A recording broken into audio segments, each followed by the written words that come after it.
El anfitrión estará pendiente de las comunicaciones y cualquier duda adicional que podrán hacerla vía este chat. El moderador irá brindando los tiempos para cada momento a cada panelista. En la moderación tenemos a Carolina Bota. Carolina, buenas tardes.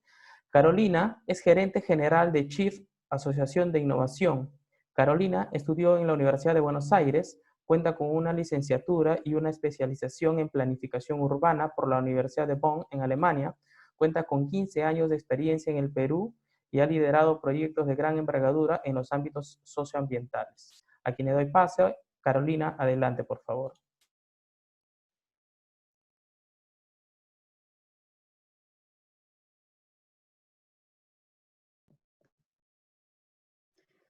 Hola, ¿qué tal? Buenas tardes, no sé si me escuchan.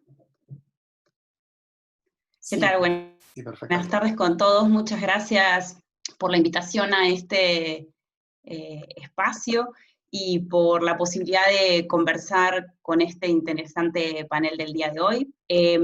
Vamos a presentar a los 3 panelistas que nos acompañan. Primero tendremos la presentación de la experiencia del Laboratorio de Innovación Social, AINI Lab Social del MIDIS, a cargo de Riego Rossinelli. Él es economista por la Universidad Peruana de Ciencias Aplicadas y cuenta con una maestría en Economía por la Barcelona Graduate School of Economics. Él es coordinador del Laboratorio de Innovación Social AINI, Laboratorio Social del Ministerio de Desarrollo e Inclusión Social. Tendremos un segundo panelista, contaremos con la presentación de la experiencia del Laboratorio de Impacto Social del Grupo BRECA, a cargo de Fabiola Cáceres. Fabiola es economista por la Universidad de Pacífico, con maestría en Administración Pública en Syracuse University, Maxwell School, gerente de Desarrollo Infantil Temprano en Aporta, Laboratorio de Impacto Social del Grupo BRECA. Y nuestro tercer panelista de hoy, tendremos la presentación de la experiencia del Behavioral Insights Team, BIT, a cargo de Paloma Beatín. Ella es asesora internacional en dicha organización, es licenciada en Ciencia Política y Gobierno por la Pontificia Universidad Católica del Perú, cuenta con una maestría en Administración Pública en la Universidad de Princeton. Bueno, muchísimas gracias, bienvenidos a los 3. Ahora sí quiero dar pase a nuestra primera panelista, Fabiola. Hola, bueno, muchas gracias, gracias por la invitación a Clear, al MIDI, gracias Carolina por la presentación y a los demás panelistas que van a ayudar como a tener una conversación súper rica sobre este tema tan relevante de cómo involucramos la evaluación, la evidencia en general en el proceso de innovación social, ¿no? Sí, si me pueden ayudar con la presentación para comenzar.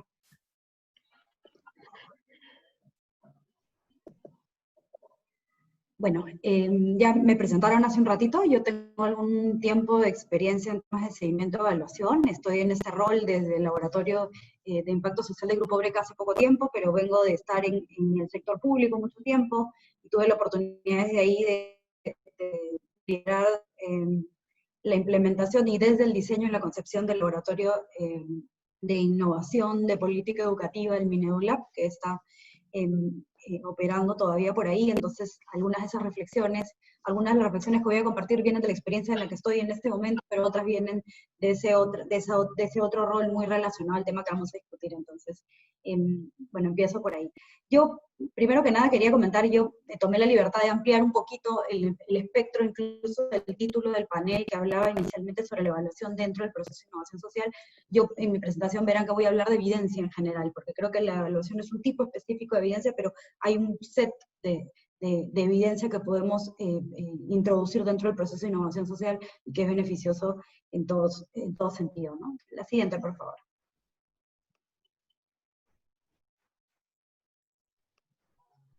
Bueno, lo primero es presentarles un poco a Aporta, ¿no? Aporta es una institución sin fines de lucro que pertenece al Grupo BRECA, que es un grupo empresarial que tiene más de 100 años trabajando en el Perú y que tiene empresas en diversos sectores, y crea esta organización sin fines de lucro para ayudar justamente a las empresas del grupo empresarial a maximizar el impacto social que tienen en su entorno, ¿no? Entonces hace como 7 años nace Aporta con esa idea y con el objetivo de apoyar al grupo a maximizar y a generar oportunidades que trasciendan, ¿no? Entonces Aporta lo que hace básicamente es trabajar con las diferentes empresas del grupo, puede ser de manera individual o buscando proyectos que sean transversales, y lo que hacemos es diseñar con ellos proyectos de impacto social que permitan transformar esas necesidades de los grupos de interés, sean los colaboradores, sean los proveedores, sean las zonas de influencia, y convertir esas necesidades en oportunidades de progreso y de desarrollo para esas zonas y para el país, ¿no? La siguiente, por favor.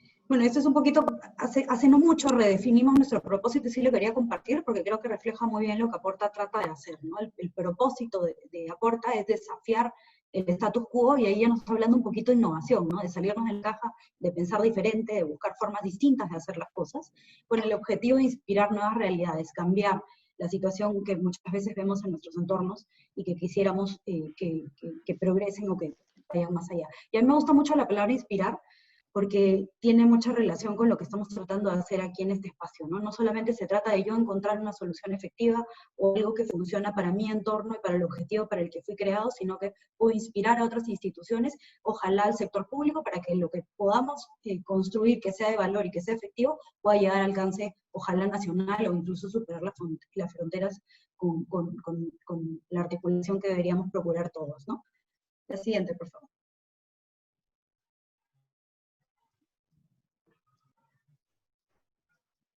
Bueno, esto era para contarles un poquito cómo estamos organizados. Aporta en este objetivo de apoyar a las unidades de negocio del grupo a maximizar su impacto social. Ha encontrado como, de momento, 4 áreas de trabajo a través de las cuales materializamos ese apoyo, ¿no? La primera es un área de innovación social que básicamente identifica el problema, lo vamos a ver un poquito más en detalle, diseña junto con las unidades de negocio cuál es esta solución, la implementa, revisa la información, la evidencia que tenemos de cómo ha funcionado, la ajusta y luego hace la transferencia para que esto siga trabajando, ¿no? Otra forma de apoyar en este proceso es la colaboración público-privada. Hay un área que se dedica a promover justamente esta articulación y, digamos, la estrella dentro de ese paquete es las obras por impuestos, ¿no? Entonces ayudamos a que las unidades de negocio puedan hacer uso de esta herramienta para generar impacto en sus zonas de influencia y apoyar así el desarrollo social en sus zonas, ¿no?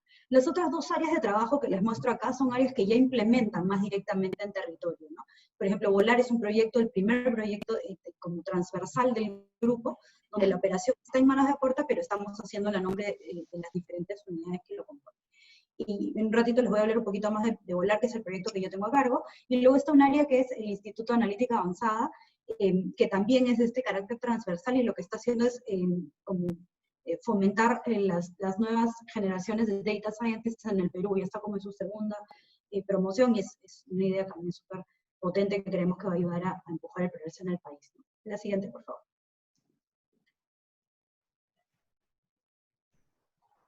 Bueno, quería comentarles aquí un poquito de qué es lo que define Aporta y que tiene un poco relación con lo que con un poco la idea del panel, ¿no?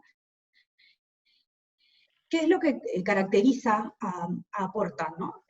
Lo primero es que empezamos con preguntas y no con respuestas. Y todos los que hayan estado en áreas de diseño, teniendo responsabilidades de ese tipo, entenderán perfectamente a qué me refiero. A veces nos piden solucionar un problema, pero nos dicen solución.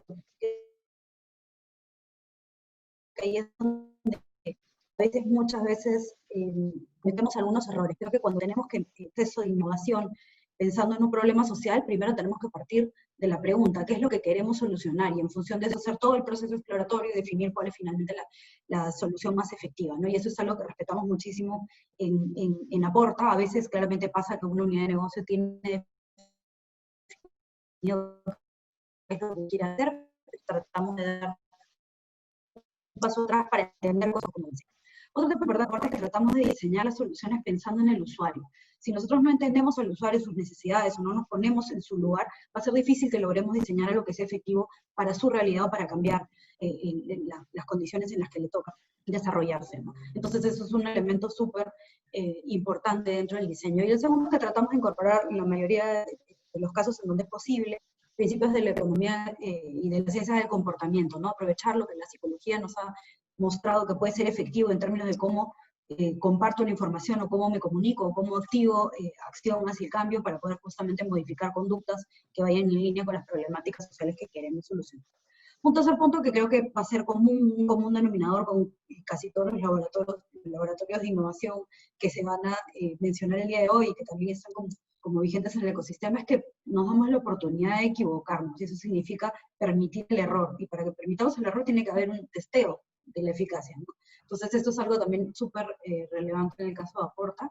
Probamos, si nos equivocamos, volvemos a probar, y creo que esto genera un valor importante, ¿no? Les comentabas al inicio que yo tuve oportunidad de estar en la concepción, en el diseño y la implementación de un laboratorio de innovación de la política educativa en el Ministerio de Educación, y la sola constitución de este espacio, yo siempre lo dije, para mí era uno de los valores más importantes que se podían instalar, ¿no? Porque tenemos que aprender a equivocarnos y que hay valor en la detección del error para no seguir avanzando sobre temas que sabemos que no funcionan, ¿no? Entonces eso también es algo que está súper presente en Aporta y que es parte de nuestra ADN, ¿no?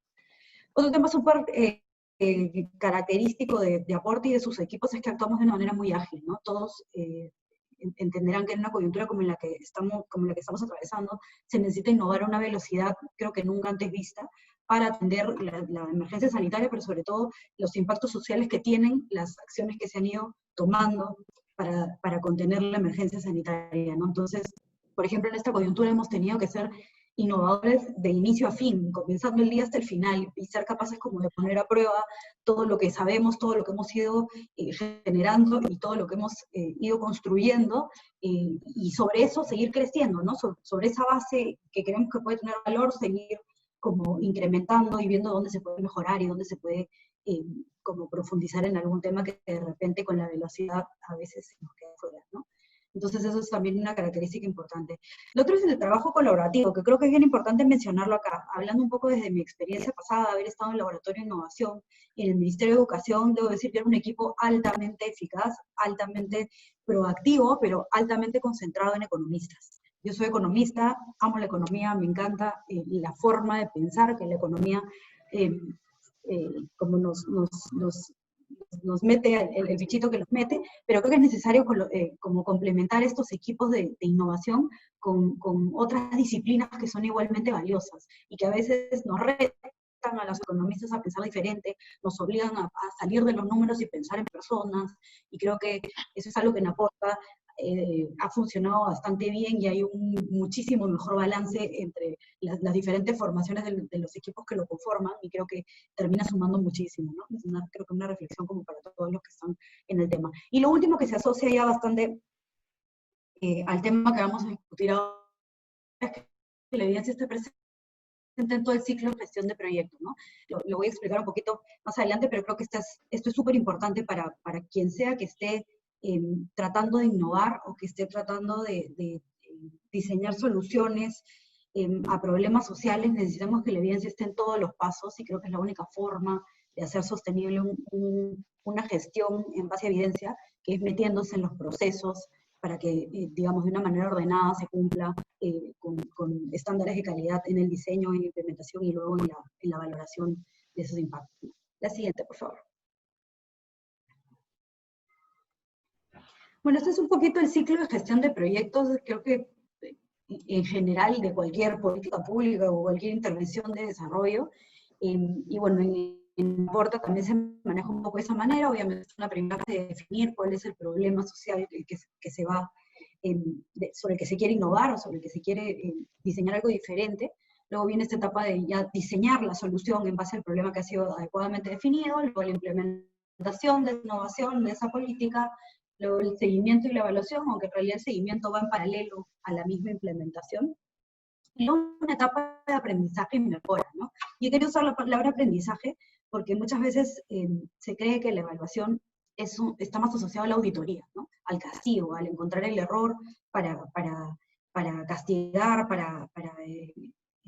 digamos, tener una consecuencia punitiva, y creo que no hay que mirarlo así, hay que mirarlo desde el punto de vista de que la información que vamos generando, la evidencia que se genera sobre una innovación, es siempre aprendizaje. Así el resultado sea que el proyecto no tuvo impacto, hay un aprendizaje ahí, hay que mirar al seguimiento de la evaluación, a la evidencia en general como una herramienta para la mejora, ¿no?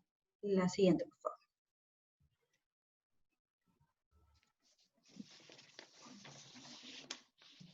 Esas son algunas reflexiones que yo hacía en por qué incorporar evidencia en el proceso de innovación. Me ha pasado, no pocas veces, que las personas que son como innovadoras puras, a veces sientan que la evidencia los hace más lentos, les pone restricciones. Y puedo entender un poco ese punto de vista, pero sí creo que hay un caso importante que se debe hacer a favor de la evidencia en el proceso de innovación. Lo primero es que yo no puedo innovar, no puedo hacer algo distinto, o no puedo diseñar una solución si no entiendo el problema en su real dimensión. Y para poder entender el problema en su real dimensión, necesito consumir evidencia, no tanto desde el lado de la producción, pero consumir evidencia. Tengo que entender de qué me están hablando, cuál es la gravedad de ese problema, no sé, si estamos hablando del país, en qué lugares es más grave, tengo que tratar de entender cuáles son las causas directas e indirectas, construir un árbol detrás de ese problema que me ayude a entender qué es lo que está pasando, porque solo si yo entiendo el problema en su real dimensión, puedo empezar a diseñar algo que ayude a solucionarlo. El segundo punto es que sin evidencia no voy a poder comprender al usuario ni esas dinámicas que ocurren alrededor del problema que me van a ayudar a diseñar algo especial. Y aquí está bien asociado a lo que hablábamos del Human Centered Design, ¿no? Yo voy a tener que entender, si estoy hablando de una política de repente para educación, voy a tener que entender a la docente cuáles son sus limitaciones, qué piensa ella del problema, cómo enfrenta el problema, cuáles cree que son las rutas alrededor del tema. Y aquí yo puedo incluso recoger, no solo consumir la información que está disponible, que obligatoriamente lo debería hacer, sino también proponerme recoger información para profundizar y llegar al punto en el que me siento cómodo entendiendo el problema desde la perspectiva más macro y desde la perspectiva del usuario. Entonces ahí nuevamente hay evidencia. Diferentes tipos de evidencia podremos encontrar dependiendo del problema y qué tan explorado ha sido. Si estamos buscando un problema como, no sé, deserción estudiantil en secundaria, se ha escrito mucho sobre eso, ¿no? Sería hasta un poco irresponsable en el proceso de innovación tratar de conocer lo que se tiene sobre ese problema, ¿no? En algunos casos nos encontraremos con que simplemente hay datos puntuales, a veces hay puntos en el tiempo que son difíciles de unir, a veces encontraremos a alguien que ha hecho un estudio cualitativo que nos ayude a entender un poco mejor. En el mejor de los casos tendremos literatura de soluciones que han tratado de enfrentar ese problema y que muestran si funcionan o no funcionan. Pero siempre podemos consumir algo de evidencia, algo de información para construir mejor estos cimientos sobre los cuales yo voy a plantear una solución. El tercer punto que creo que es bien, le va bien a la vena al que es un poco escéptico de la evidencia en el proceso de innovación. ¿Cómo sabemos que estamos diseñando una innovación, comenzando por ahí, si no sé qué hay y qué se ha hecho y qué no se ha hecho, ¿no? Podríamos estar de repente sin contemplar la evidencia previa y los antecedentes y lo que se sabe del problema, diseñando algo que no sea nuevo y que esté condenado al fracaso como algo que ya se probó en algún otro lugar y que estaríamos perdiendo recursos y tiempo en ese proceso de innovación que si se hubiese informado adecuadamente no estaría siguiendo ese camino. Y el segundo es que aseguramos que pueden ser soluciones efectivas, ¿no? Si yo tuve una idea genial que además hace match con algo que en algún país que tenga una realidad parecida a la mía,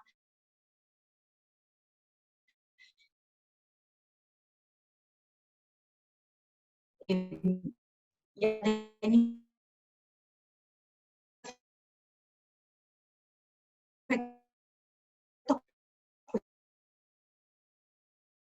tengo mayor confianza en mi propuesta, una intención que la gente la recibe con mucho entusiasmo, mucho cariño, pero que finalmente no me pueda llevar a mover el resultado que yo necesito mover, en cuyo caso termina siendo de alguna forma también un desperdicio de recursos, ¿no? Otro punto súper importante, ya pensando en la implementación de las innovaciones, es que podemos monitorear cómo vamos avanzando. Si yo genero indicadores de cómo va siendo la entrega de la intervención, puedo explicar cómo estoy evolucionando a lo largo del tiempo y qué tan fiel está siendo mi implementación respecto a lo que yo diseñé. Y obviamente también me levanta alertas de implementación. Por ejemplo, por alguna razón no está llegando mi intervención a la población que yo quería porque algo ocurrió en el proceso, con una alerta temprana yo puedo corregir ese proceso y luego permitir que se despliegue la intervención como estaba previsto, ¿no? Entonces, el tener data de monitoreo es sumamente importante a lo largo de todo el proceso. Y bueno, también es súper importante porque nos ayuda después, en el caso en que tengamos posibilidad de tener una evaluación de impacto rigurosa, tratar de entender qué pasó ahí. De repente hay resultados negativos que no tenemos mucha posibilidad de entender si no tenemos data de monitoreo, si no tenemos data cualitativa que nos ayude como a abrir la caja negra y tratar de entender qué fue lo que pasó. Y obviamente la evidencia tiene un rol fundamental en poder medir los resultados de la intervención, si alcanzó sus objetivos o si algo sucedió y no se pudo alcanzar. También tiene este rol de yo le puedo comunicar a quien está financiando mi intervención que esto funcionó y poder como permitir que esto pueda continuar hacia adelante, te permite priorizar, ¿no? Si tengo recursos limitados, como suele ser el caso, a quién le pongo más recursos, sabiendo que va a tener un mayor retorno por sol invertido, ¿no? Y finalmente, la evidencia también nos permite identificar espacios de mejora. No se trata solo de estuvo bien, estuvo mal, salió bien, movió o no movió la aguja. Creo que hay mucho valor en poder generar qué falló en ese proceso para poder corregir y poder, digamos, de repente ver esos resultados. Y esto es súper importante porque digamos que hay cada vez más evaluación de impacto, cada vez más evaluación rigurosa, pero creo que necesariamente una evaluación de ese tipo tiene que ir acompañada con una evaluación más cualitativa que nos permita entender qué pasó y qué no pasó. ¿Por qué? Porque las intervenciones, sobre todo en sus primeros años, se enfrentan a algunas restricciones que cuando estaban siendo diseñadas sobre el papel no se previeron, ¿no? Pueden haber cuellos de botella, mejoras en la implementación que superadas podrían llevar a que el diseño que se planteó sí tenga el impacto que se previó en un inicio. Entonces, yo creo que la evaluación de impacto tiene que ir siempre acompañada con esta evaluación más cualitativa, que además es la que más espacios de mejora nos puede dar, ¿no? Desde el punto de vista de implementación de un programa, que es ahora el rol en el que estoy, cuando antes estaba más del lado de la implementación, tiene muchísimo valor que me digas, funciona o no funciona, pero que me des un set de recomendaciones de mejor esto aquí, acá hay un problema de comunicación, o acá hay un protocolo que no está claro, o aquí falló esto, ¿no? Tener ese acompañamiento al resultado es sumamente valioso y creo que es una de las razones por las que tenemos que priorizar evidencia en el proceso de innovación, ¿no? El siguiente, por favor. Bueno, aquí quería hacer como un zoom sobre ese ciclo que les mostré, de una vez definido el problema, hacemos el diseño, y quería mostrarles cómo en esa etapa de diseño que tiene varias secciones, cómo incorporamos en Aporta el uso de la evidencia, ¿no? Bueno, aquí lo que hemos hecho básicamente es como plantear las diferentes subfases dentro de esa etapa, y con qué inputs trabajamos, qué herramientas tenemos a disposición y cuál es el output en cada uno de esos espacios. ¿No? Aquí básicamente en la etapa que se planifica cómo va a funcionar el diseño, partimos del output de la etapa anterior, que es tener una ficha de diagnóstico donde el problema está claramente establecido, la magnitud, los plazos en los que se necesita desarrollar e implementar la innovación, y la idea es que haya como un plan de diseño que nos ayude a guiar el proceso, ¿no? Y la siguiente, por favor. Fabiola, perdona que te interrumpa, nos quedan unos 3 minutitos, 4, ya, de acuerdo al cronograma. Sí. Dale. Sí, puede presionar varias veces porque creo que para poder como avanzar más rápido en esta diapositiva. Bueno, lo que les contaba es como estas subetapas dentro del proceso de diseño. En la parte de descubrir, por ejemplo, es la etapa en la que consumimos mucha evidencia, ¿no? Entonces, yo tengo ahí algunos lineamientos sobre cómo hacerlo, cómo clasifico esa evidencia, y el output es tener una matriz de evidencia de soluciones posibles asociadas al problema que ya definí.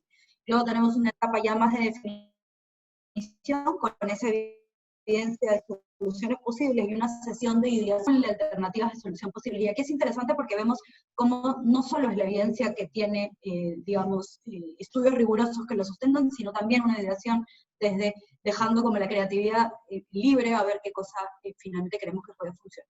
Luego, una vez con esas soluciones posibles, uno ya entra al terreno de idear dentro de cada una exactamente cómo funcionaría y tener una teoría de cambio preliminar, ¿no? ¿Por qué decimos preliminar?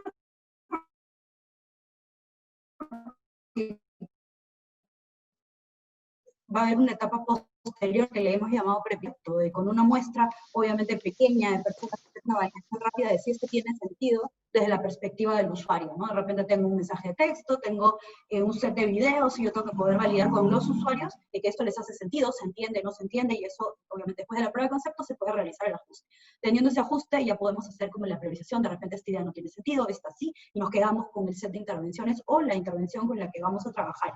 Y en función a eso se pule un poco la teoría de cambio final, y en función de eso se desarrollan los indicadores, y hay todo un plan de implementación que incluye cómo se va a hacer seguimiento y evaluación a esa innovación una vez en el periodo de implementación. Y eso es importante que ocurra acá, ¿no? Nos ha pasado seguramente a muchos que hemos estado del lado de la evaluación, que nos llaman a evaluar cuando ya la implementación ocurrió, cuando ya se focalizó, y nos restringen un poco la posibilidad de generar evidencia. Entonces, este es el punto en el que es como central definir, si ya sé qué es lo que voy a cambiar, cuáles son los mecanismos que ocurren para que yo pueda tener un resultado final, cómo voy a evaluar que esos mecanismos se hayan activado y que ocurran esos cambios en las variables de resultado. Entonces yo puedo planificar recoger información o consumir cierta data administrativa, sé en qué tiempos, incluso puedo priorizar los recursos en este momento, así como, como se blindan los recursos de la implementación, se blindan los recursos de la evaluación para poder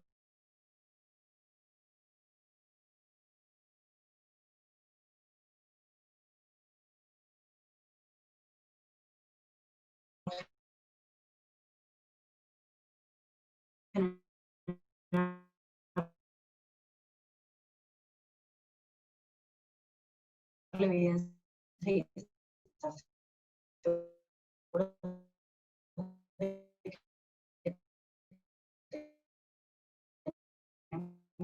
hacia el final del proyecto, cómo comunicar los resultados, ¿no? Y cosas así. No. Sí, la reflexión que quería hacer, que seguía en las siguientes diapositivas, es que tenemos muchas formas de generar evidencia, ¿no? Creo que siempre se puede y siempre es deseable consumir evidencia en el diseño, y siempre es posible y deseable tener evidencia de resultados. Tener de que haya esta conexión entre el producto y el resultado final que quiero desplegar. Podemos hacer estas evaluaciones más cualitativas que trataba yo de defender junto con las de impacto, que nos hablan de cómo ha sido el proceso de implementación, si hay ajustes que hacer, si hay cuellos de botella que superar.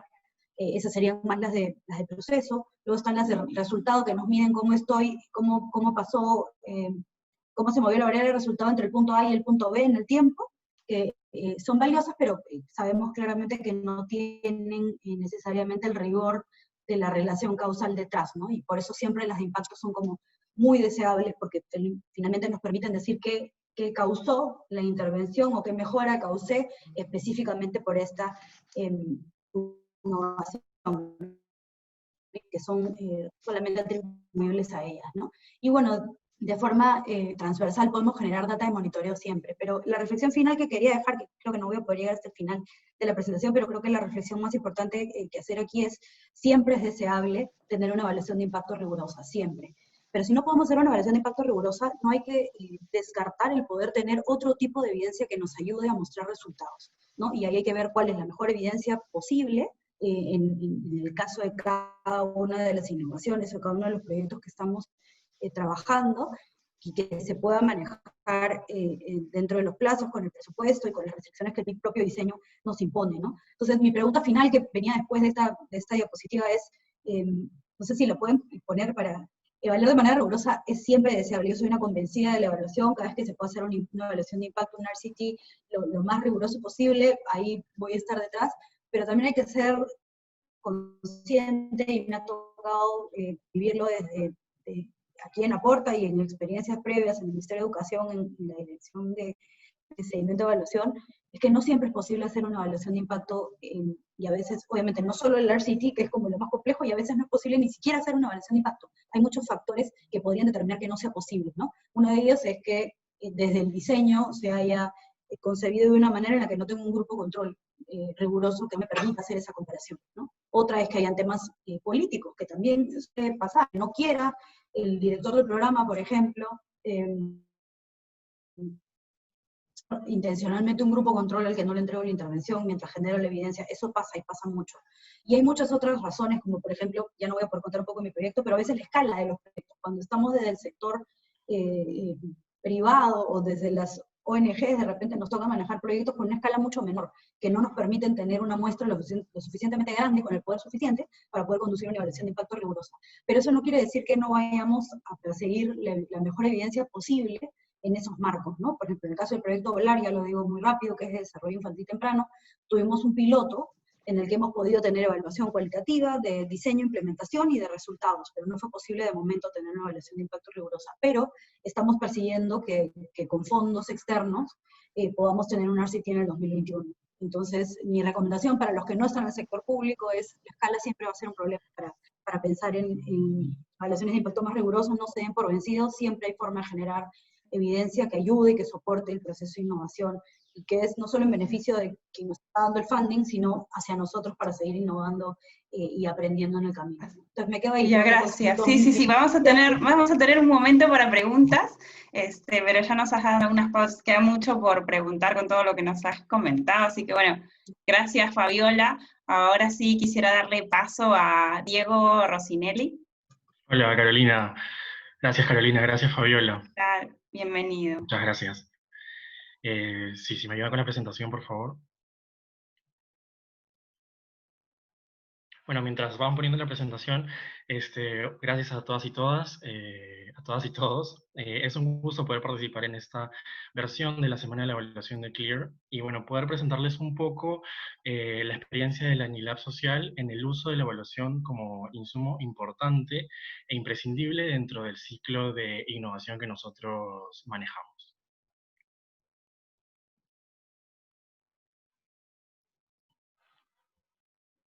Ahí está, ahora sí. La siguiente, por favor. Ok, pero antes de entrar de lleno al objetivo de esta mesa redonda, me gustaría comentarles un poco qué es el ENILAB Social. Bueno, el ENILAB Social es el laboratorio de innovación social que tiene el Ministerio de Desarrollo e Inclusión Social de Perú.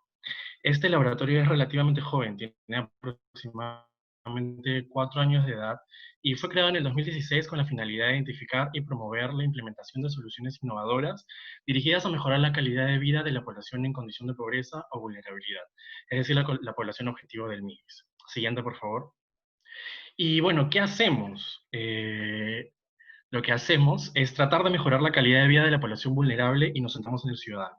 Y tratamos de mejorar la calidad de vida a lo largo de todo el ciclo de vida de la población, desde la gestación, primera infancia, niñez, adolescencia y hasta la adultez, ¿no? Uno de los temas muy bonitos e interesantes que tiene nuestro laboratorio es que podemos trabajar con una diversidad de poblaciones, temáticas y objetivos, ¿no? Los cuales finalmente se traducen en los ejes de política que tiene nuestro sector, los cuales son el desarrollo infantil, el desarrollo integral de la niñez y adolescencia, la inclusión económica y el adulto mayor. Y además, obviamente, tenemos que considerar los enfoques que también nos enmarca la política, como es el enfoque de género, de discapacidad, el enfoque de interculturalidad, de gestión de desastres y de sostenibilidad ambiental. La siguiente, por favor. Pero, ¿qué es la innovación social? ¿No? La innovación social es un concepto bastante de moda y usado de muchas maneras distintas por diversos actores dentro del ecosistema de innovación, ¿no? La siguiente. Entonces nosotros hemos definido 6 características mínimas que tiene que tener toda innovación que va a entrar o que pretenda entrar dentro del ciclo de innovación social de la ENILAB. Esas tienen que ser, por un lado, primero originales, ¿no? Y por original no esperamos que se descubra la pólvora. El concepto de originalidad también puede ir por el lado de implementar algo que no se ha probado en nuestro contexto, o tratar de mejorar algún proceso que ya se viene implementando, ¿no? Pero por supuesto que tenga una capacidad de resolver necesidades o problemas sociales con poca burocracia. Por otro lado, esperamos que las innovaciones sean transferibles y reproducibles. Y eso implica que pueda ser adoptado finalmente por algún brazo del MIDIS o algún brazo de otro sector, de otro sector del gobierno o del sector privado finalmente, ¿no? Y esta característica en realidad es muy importante para nosotros porque implica que finalmente las innovaciones se implementen y puedan ser devueltas o entregadas a la población, ¿no? Porque sin la implementación, para nosotros no podemos hablar de innovación, no se cierra el ciclo. Entonces, esta característica permite que se pueda cerrar el ciclo de innovación con la implementación.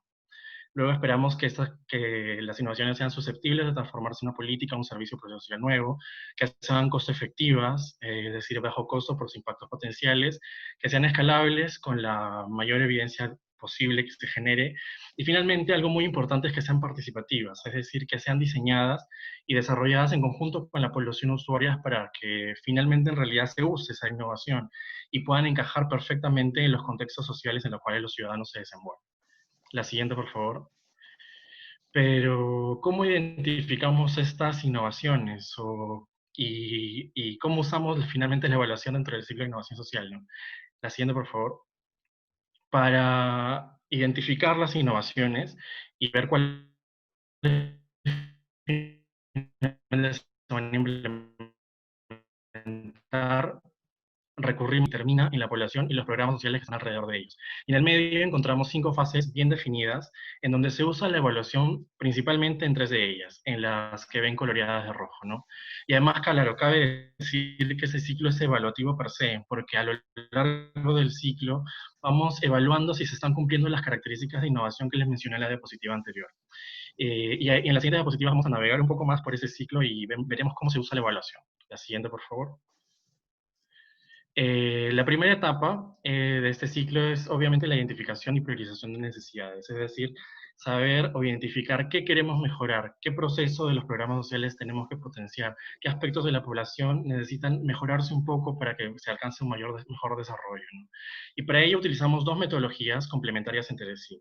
La primera de ellas, y donde se usa la evaluación como aliado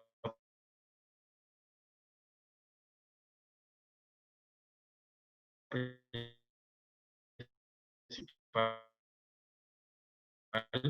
es la revisión rápida de evidencia, como los de los programas sociales, o si es posible también hacer algunos talleres con los usuarios.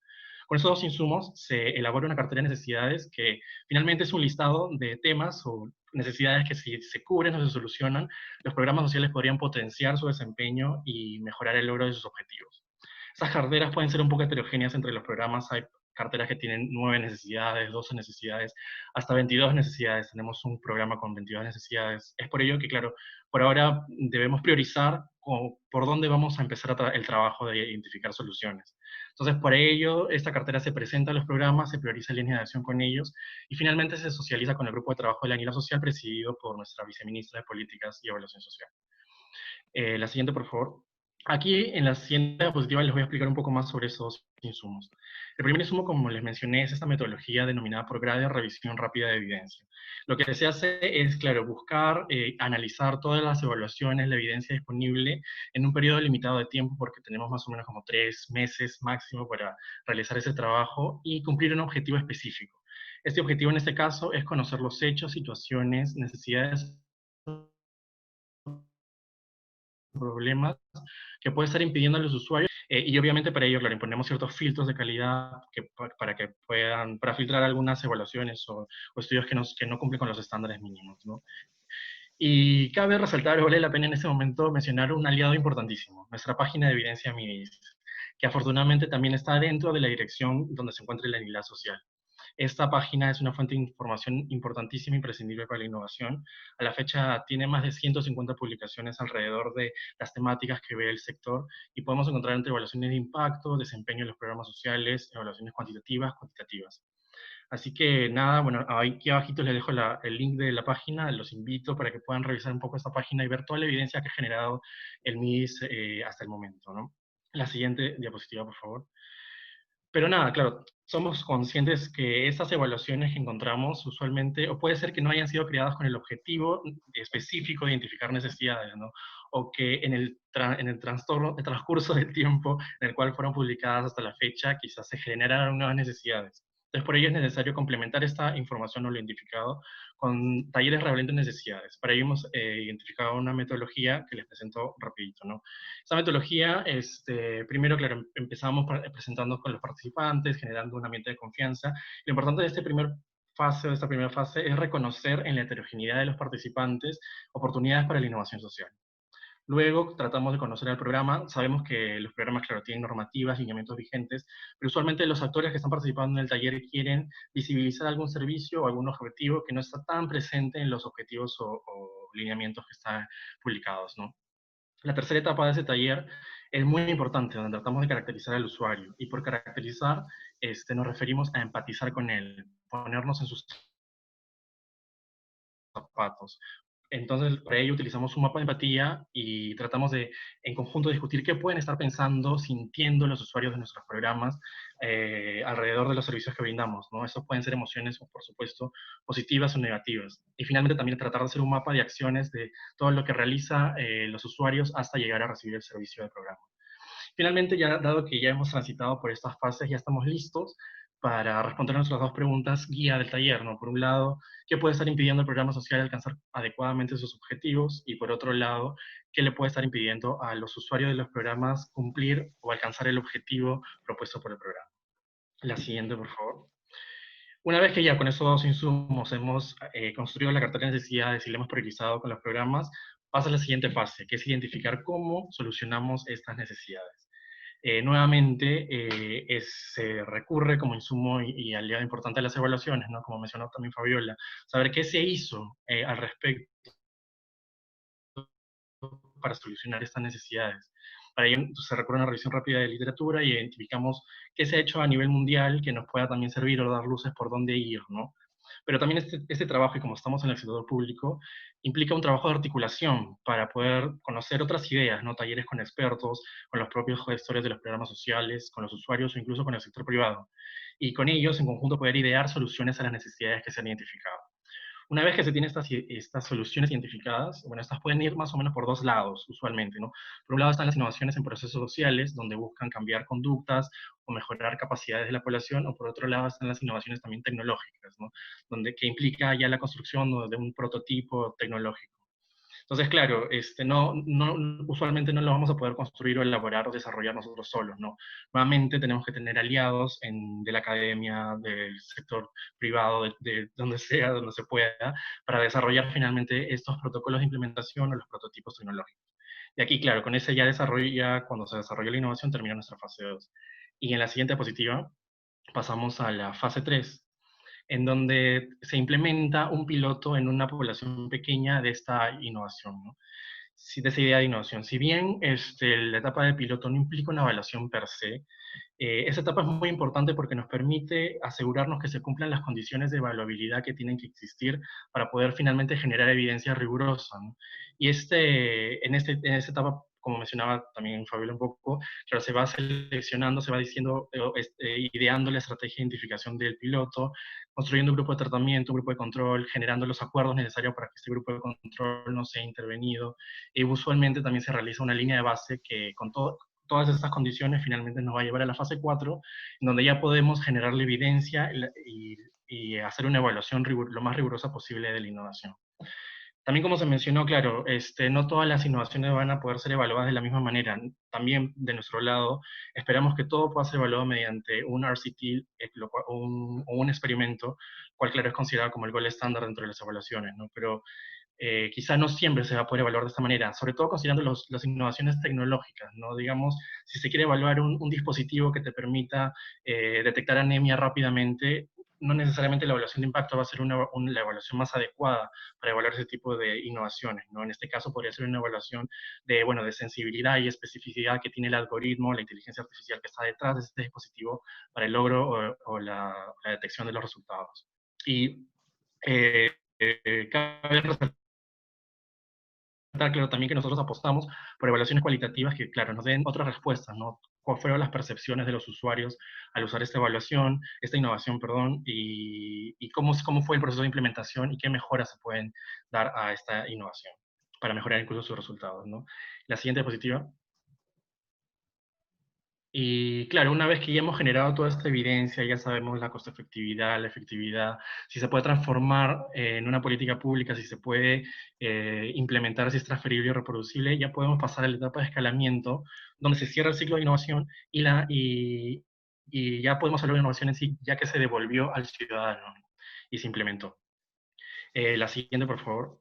Y para que quede un poco ya clara la idea de cómo usamos la evaluación en todo este ciclo nos permite básicamente 5 cosas. Nos permite identificar necesidades, nos permite delimitar líneas de acción y saber qué mejorar y con quién mejorar, la situación actual.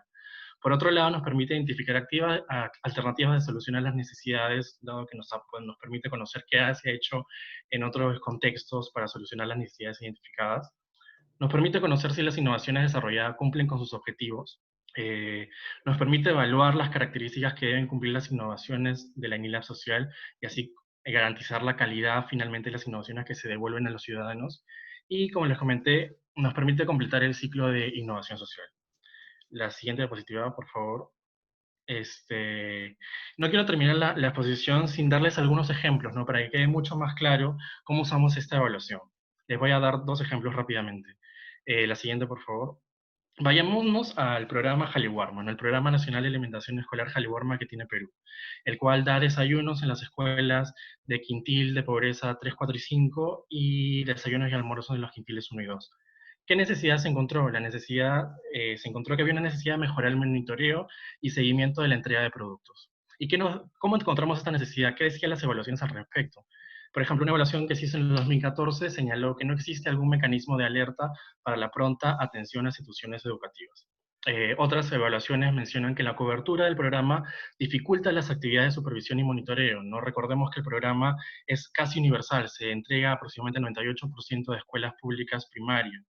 Entonces, por supuesto, ese tema va a generar una dificultad en ir a visitar todos los colegios para poder hacer una supervisión adecuada, considerando incluso la dispersión que puede existir entre escuelas. Y finalmente, otra evaluación nos mencionó que no se evidencia una correcta vigilancia del consumo de alimentos en las escuelas, ¿no? Pues ya sea por parte de los profesores o algún miembro del Comité de Alimentación Escolar. ¿Qué nos dice la evidencia? ¿Qué nos dice la evaluación y la evidencia de cómo se podría solucionar esta necesidad? Pues la evaluación nos menciona que, bueno, que un aliado importantísimo son las tecnologías de información y comunicación, ¿no? Por ejemplo, hay un piloto que se estuvo desarrollando en la India donde se implementó un sistema de respuesta interactiva por voz, que es ese sistema que cuando llamas al banco te dicen cuál es tu DNI y los tienes que marcar por el teléfono. Entonces, se implementó ese sistema, se seleccionó 5 puntos focales en la escuela aleatorios, ya sea el director, algunos auxiliares o profesores, y se empezó a llamar con ese sistema a ellos, para preguntarles si se entregó el servicio, si se entregó con calidad, si hubo algún problema, ¿no? Y la evaluación que se hizo en este piloto, pues se encontró que efectivamente implementar un sistema similar, un sistema de estas características puede incrementar la probabilidad de una provisión oportuna de los alimentos en una escuela. Y otra evaluación que nos da algunas luces de cómo solucionar ese tema es el que se hizo por el Behavioral Insights Team, que justo tenemos la exposición luego de esta. Ellos señalan que que involucrar a los padres y madres en la supervisión de los programas es una alternativa efectiva y eficiente para mejorar el monitoreo de los programas de alimentación. Y se implementó un paquete de envío de mensaje de texto donde se hacían ciertas preguntas predeterminadas, como si recibió tu hijo los alimentos que debía haber recibido ese día o en la semana, ¿no? Y se está encontrando evidencia de que funciona ese tipo de intervenciones, ¿no? Y el último ejemplo que les quiero dar, claro, en ese tema de Jaliwarma estamos todavía en etapa de idea, ¿no? No implica que los pilotos que les he mencionado finalmente se vayan a implementar, sino que alimentan la discusión que se tiene para poder luego diseñar innovaciones o implementaciones más efectivas. Y este otro piloto que les quiero comentar ya está en la otra etapa, ya está a punto de generar evidencia, ya estamos en la fase 4 de nuestro ciclo, ¿no? Es un piloto que se implementó en el programa Hakuminai. ¿Qué es este programa? Es un programa que, bueno, tiene dos productos, ¿no? El producto 1 da capacitaciones productivas a hogares rurales y además se da activos productivos. Y en el producto 2 se generan concursos donde se estimula la asociatividad entre los hogares y se realizan ciertos concursos de emprendimientos y se da ciertos incentivos adicionales para la implementación de estos emprendimientos. ¿Qué necesidad se encontró en este programa? Que había una necesidad de reforzar las habilidades blandas de los usuarios.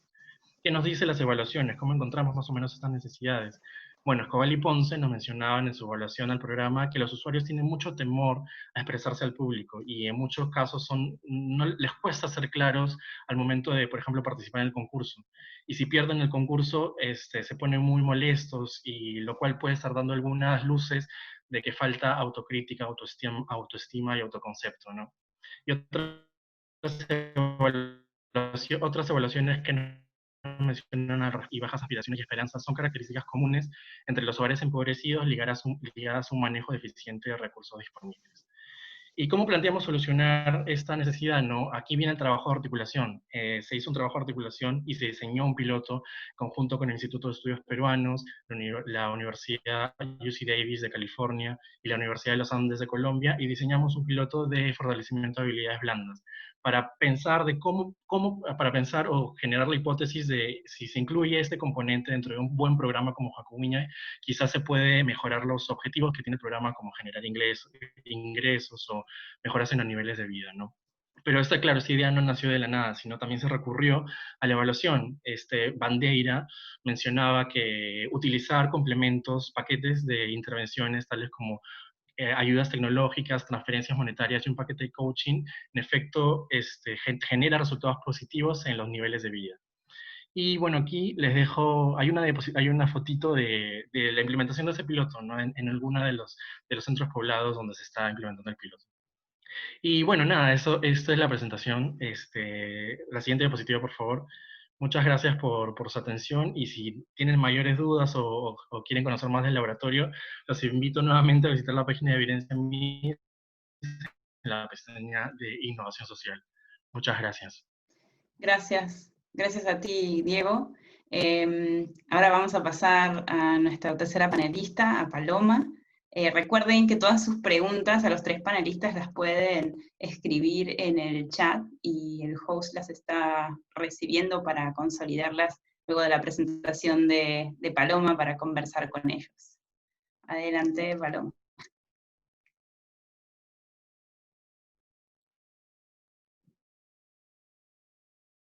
Quizás si me ayudan desbloqueando el micrófono.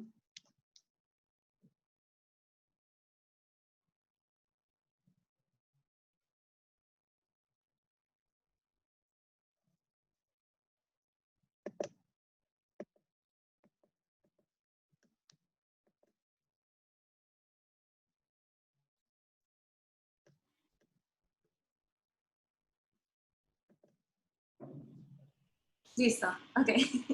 Muchas gracias. Gracias. Bueno, ante todo, buenas noches. Muchísimas gracias a Diego y al equipo del MIS por la invitación. Y un gusto estar en este panel con la experiencia de estos dos otros laboratorios muy interesante.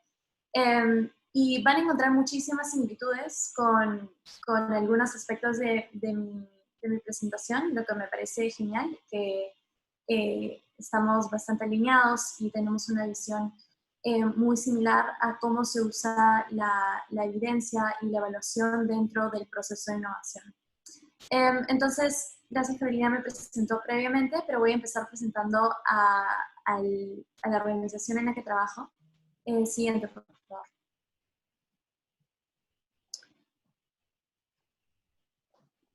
Siguiente, por favor. Entonces, nuestra organización se llama el Behavioral Insights Team. Es actualmente una consultora de impacto social, pero nació como un equipo dentro de la oficina del primer ministro del gobierno británico, que tenía la misión de implementar innovaciones de ciencias del comportamiento y evaluaciones rápidas dentro de la política pública británica.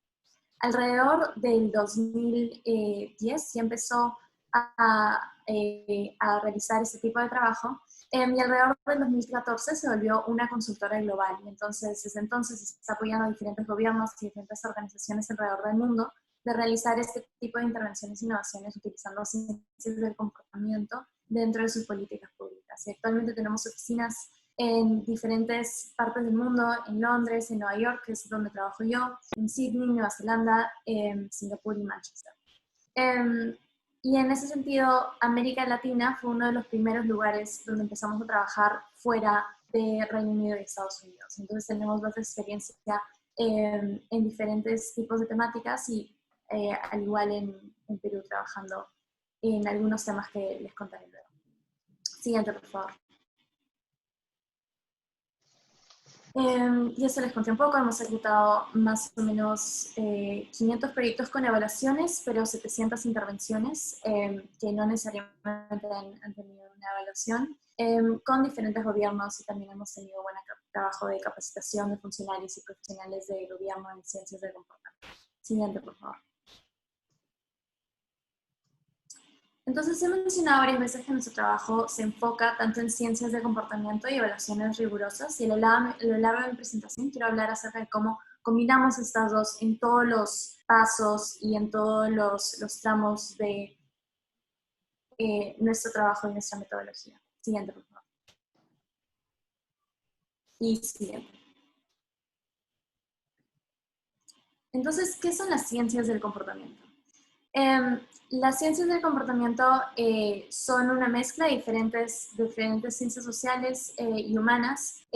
Mucho de ellas se enfoca en la economía conductual. La economía originalmente la economía tradicional se enfocaba en que tenía como supuesto que las personas eran actores racionales que tomaban acciones de maximización de beneficios. Y una vez que se combinó, que los economistas se juntaron con los psicólogos y empezaron a trabajar juntos, pues pudieron ampliar la visión y pudieron empezar a incorporar formas más realistas acerca de cómo las personas procesan información, de cómo las personas toman decisiones, y inicialmente eso se aplicó muchísimo a la ciencia del consumidor y a la oferta y la demanda, y a cómo las personas maximizan sus preferencias. Pero poco a poco se ha implementado este tipo de conceptos y este tipo de análisis a muchos otros aspectos de la vida, más que solo el mercado. Por otro lado, la psicología es otro de los pilares de la ciencia del comportamiento, la psicología experimental y en particular la psicología social y cognitiva. La evaluación iterativa, tal como hemos hablado, y luego otras ciencias sociales, tales como la antropología social, de los cuales hemos hablado mucho durante este panel, de ponernos en los zapatos del usuario, y en ese caso, en ese sentido, herramientas como la etnografía son muy útiles para tener una visión desde el usuario y desde el proceso que el usuario experimenta y está viendo, y con las barreras y restricciones que tiene. Siguiente, por favor. Entonces, es el análisis sistemático de investigación sobre el comportamiento aplicado a políticas y programas públicos. Siguiente, por favor. Entonces, acá voy a hablar un poco acerca de nuestra metodología a través de un ejemplo aplicado. Siguiente, por favor.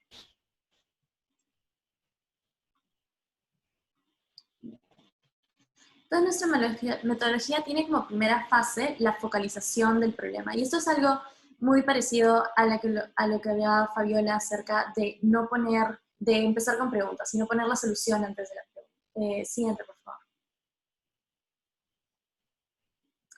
Entonces, a veces empezamos con una pregunta desde el sector público, desde un aliado en el gobierno, que es algo amplio, como esto, por ejemplo. Queremos combatir el aumento de resistencia a los antibióticos. ¿Cómo podemos combatir el aumento de resistencia a los antibióticos? Entonces, voy a contarles un caso, el ejemplo de un caso que tuvimos con el gobierno británico, en un proyecto en que su meta vinieron a nosotros con la meta de combatir el aumento de la resistencia a los antibióticos. Siguiente, por favor. Entonces, y si podrían avanzar una diapositiva más, por favor. Gracias. Entonces empezamos con esta pregunta muy amplia de que queremos combatir el aumento de resistencia a antibióticos, y entonces empezamos a definir, a afinar eso, a cortarlo un poquito más. ¿Qué es lo que quieres combatir en cuanto a eso? ¿Quieres la rama biológica? O sea, ¿cuál es el ángulo en el cual queremos enfocarnos? Y entonces llegamos un paso más allá a que queríamos combatir el consumo excesivo de antibióticos. Genial. Entonces, en esta etapa y la siguiente, que son iterativas, estábamos explorando como, ¿qué aspecto del consumo excesivo de antibióticos? Básicamente, ¿qué comportamiento quieres cambiar y de parte de quién? Y entonces llegamos, explorando e investigando un poco más, llegamos a la conclusión que lo que queríamos cambiar era la sobreprescripción innecesaria de antibióticos. Más o menos el 20% de consultorios prescribían más de lo necesario en cuanto a antibióticos. Siguiente, por favor. Y finalmente es así como llegamos al objetivo de nuestro proyecto. Queremos apoyar a los médicos para reducir la cantidad de prescripciones innecesarias de los antibióticos. Siguiente, por favor. Y entonces, así como ven que hemos pasado de algo muy, muy amplio hacia algo mucho más concreto y mucho más accionable, sobre el cual podemos tomar acciones. Entonces, en este siguiente paso de exploración, realmente queremos entender el contexto y la perspectiva de los usuarios finales, y especialmente queremos entender cuáles son las barreras que ellos están realizando para un comportamiento objetivo. Siguiente, por favor. Y si puede pasar la siguiente. Gracias. Entonces, en esta etapa hacemos algo muy parecido a lo que estaba explicando Diego en su presentación, de mirar todos los recursos que tenemos para entender muy bien qué es lo que qué es lo que está llevando a este problema y por dónde podría entrar la mejor solución. Y entonces ahí, al igual que el equipo de Diego, nos enfocamos muchísimo en la literatura académica y la evidencia que hay de otros contextos que pueden ser similares, incluso transferibles. Del mismo modo, muchas veces hemos sacado conocimiento que se ha aplicado antes en psicología en laboratorios, pero que nunca se había aplicado en campo, y a veces con adaptaciones ha resultado bastante bien. Otra cosa que hacemos es análisis de datos, usamos mucho la econometría y analizamos datos administrativos para empezar a ver tendencias. Y hacemos también observación participante en algunos casos de etnografías para entender esto desde la perspectiva desde los zapatos de los usuarios, así como entrevistas a profundidad y grupos focales. Siguiente, por favor.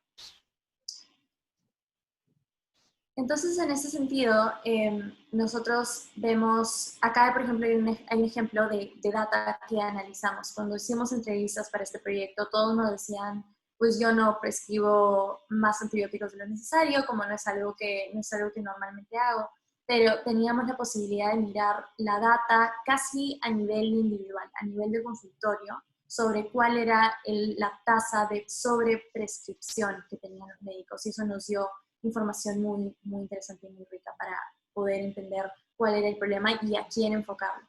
Siguiente. Entonces esto nos lleva a la siguiente fase, que es la de solución. Siguiente, por favor. Y en esta etapa realmente queremos aplicar principios de ciencias del comportamiento para hacer soluciones que sean lo más efectivas posibles. Y entonces acá hemos tenido eso se llama EAST por sus siglas en inglés, y es básicamente que cuando nosotros diseñamos soluciones, tratamos de siempre hacerlo fácil, atractivo, social y a tiempo. Y voy a explicar un poco cómo nuestra solución integró estos elementos. Siguiente, por favor. Entonces, la solución que ideamos fue en principio hacer una carta. El recibir y el enviar cartas es algo que está mucho más instituido en la cultura inglesa de lo que está en América Latina. Entonces, en ese sentido, para nosotros se sintió, exploramos y vimos que era relevante enviar cartas, especialmente porque los consultorios reciben cartas y las toman muy en serio, especialmente cuando vienen de los departamentos de salud y las oficinas de salud. Entonces, esto era una buena población para que reciba una carta en físico y que le iba a prestar buena cantidad de atención. Eso era importante para nosotros. Entonces, en esta carta tuvimos varios elementos, y uno de ellos era que les dimos 3 instrucciones simples de cómo dejar de prescribir tantos antibióticos. Entonces, en lugar de darles todo un curso, toda una charla, enviarles un libro, lo que hicimos fue mandarles esta carta con estos 3 consejos. 1, proporciona a tus pacientes consejos sobre cómo cuidarte en casa, y te adjuntamos ahí mismo un folleto que les puedes dar. En vez de decirles como, anda, arma un folleto, hazlo tú, busca uno que te guste, les adjuntamos uno para que sea lo más sencillo del mundo. 2, ofrezca una receta de fecha retardada a los pacientes. Entonces, si algunos pacientes son muy insistentes, si es que aún te sientes mal en 7 días, puedes ir con esta receta, va a ser válida en 7 días, va a significar que tienes razón, que no es un virus, sino que es una bacteria, y que vas a poder en ese momento usar esta receta. Y eso sabíamos que iba a tener bastante un buen efecto. Y el último, hable con otros médicos de su consultorio para asegurarse de que todos estén alineados, porque es un problema muy social, y si es que todos los médicos no están alineados, entonces realmente no vamos a ver un efecto. Siguiente, por favor. Otra cosa que vimos fue que si en abajo la firma estaba firmado por el Chief Medical Officer, que era la persona, la autoridad máxima en el sistema de salud de ese país. Entonces, recibir una carta dirigida a su consultorio con la firma de esta persona importante que los doctores conocían, es algo que nosotros llamamos el efecto mensajero. Pues la información no la recibes igual independientemente de quién sea. Nos importa muchísimo más información de personas que nosotros consideramos interlocutores relevantes y que son personas que nosotros pensamos que son de peso. Entonces esa fue otra de las estrategias que usamos. Siguiente, por favor. Del mismo modo, nosotros usamos una estrategia de las normas sociales en poner este mensaje. La mayoría, 80% de los consultorios en Londres, recetan menos antibióticos por cabeza su consultorio. Y en ese sentido, las normas sociales, básicamente, cuando nosotros escuchamos una norma social, nos queremos acoplar a ella. O sea, las normas sociales significa que nosotros queremos ser parte de la mayoría, si tenemos expectativas de que otras personas van a hacer algo, nosotros también queremos hacer algo. Entonces, las intervenciones con normas sociales son muy poderosas, porque al decirte que la mayoría está comportándose de cierta forma y lo enmarcamos en un foco positivo, uno tiene una tendencia innata a querer acoplarse a esa mayoría. Nadie quiere ser el tardón, nadie quiere ser el de la minoría que nos está comportando bien. Entonces, esta fue otra estrategia muy poderosa que utilizamos en nuestra carta. Siguiente, por favor. Y finalmente, a tiempo, les dimos simplemente la ficha que podían darle a los pacientes para que interactúen con ellos y que fuera algo, al mismo tiempo de que recibían esta carta, les dábamos esta ficha y era algo bastante sencillo y bastante como fácil de digerir y de implementar. Siguiente, por favor.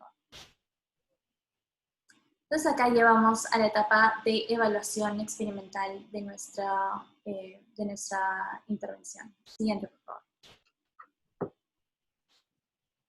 Y en ese sentido, acá vamos a hablar un poco de los ensayos aleatorios controlados, que si bien, como bien dijeron Diego y Fabiola, no es algo que siempre se puede realizar, pero que muchas veces es factible y cuando se puede nos puede dar información muy rigurosa y muy interesante.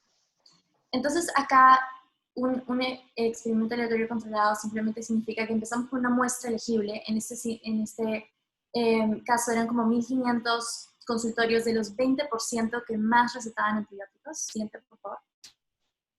Y los dividimos aleatoriamente en dos grupos. Siguiente, por favor. En un grupo de tratamiento que iba a recibir la intervención. Siguiente. Y en un grupo de control que no iba a recibir la intervención. Siguiente. Siguiente, por favor.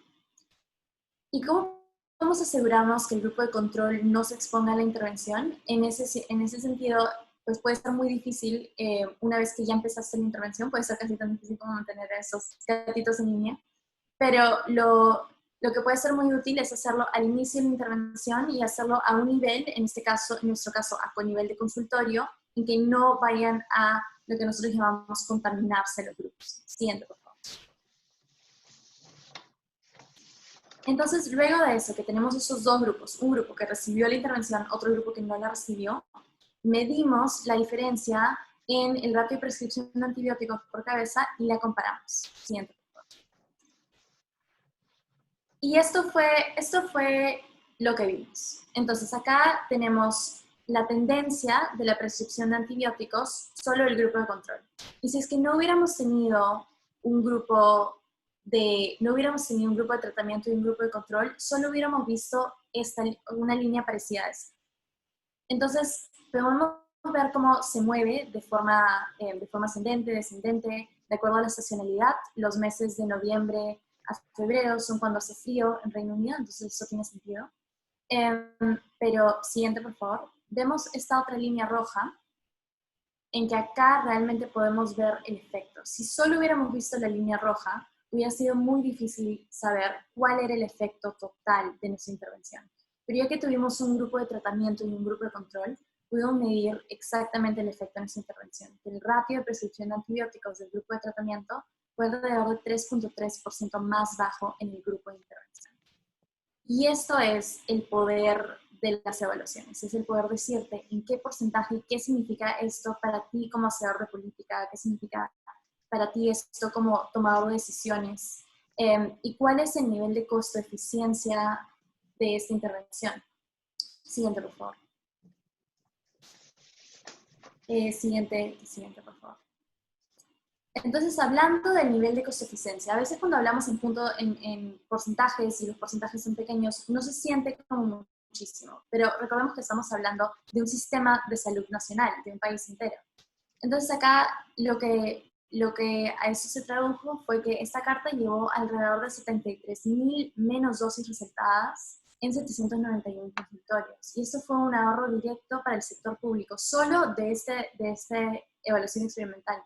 Solo de ese experimento fue un ahorro de alrededor de 92.000 libras. Y esto, pensando en cuánto costó intervenir sin intervención, pues fue nada. Y el costo por prescripción prevenida fue más o menos 0.06 libras. Siguiente, por favor. Y en contexto, esto fue el 85% del objetivo que se había puesto el sistema de salud británico. Entonces, el sistema de salud británico había dicho, quiero reducir en tanto la proporción de prescripción de antibióticos, y esto, si se hubiera implementado en general también el grupo de control, hubiera sido el 85% del objetivo del NHS, por menos del 1% del presupuesto. Y eso es lo que llamamos una intervención costo efectiva. Siguiente, por favor. Entonces, siguiente, por favor. Cuando encontramos algo que es costo efectivo, algo que ha funcionado bien, lo que queremos es escalarlo y llevarlo a otros contextos. Y entonces replicamos ese estudio en 2019 con una carta muy similar y tuvo un efecto parecido en consultorios en Irlanda del Norte, con una reducción del 4.6% y alrededor de 19.000 menos antibióticos. Siguiente, por favor. Siguiente, por favor. Y entonces después de contar este ejemplo, las dos últimas reflexiones con las que me gustaría dejarlos, en cuanto a por qué es necesario evaluar, es que, número uno, no siempre podemos asumir qué es lo que funciona en la práctica. Entonces, la idea de la carta sonaba como una buena idea en la teoría. Teníamos investigación detrás que parecía muy razonable. Habían habido algunas otras cosas realizadas similarmente en laboratorios y sonaba bastante robusto. Pero hasta que lo medimos no supimos si es que funcionaba y cómo funcionaba y en cuánto funcionaba, para poder definir si es que esto era algo costo eficiente o no. Acá puse esta imagen, es un caso muy famoso de una política pública fallida en Estados Unidos, en el que se dio por años bebés falsos a estudiantes de secundaria para supuestamente tratar de reducir el embarazo adolescente, y cuando finalmente se hizo una evaluación experimental, encontraron que la implementación de este proyecto tenía efectos inversos. O sea, la gente se sentía menos preocupada porque un bebé robot causa menos problemas que un bebé de verdad.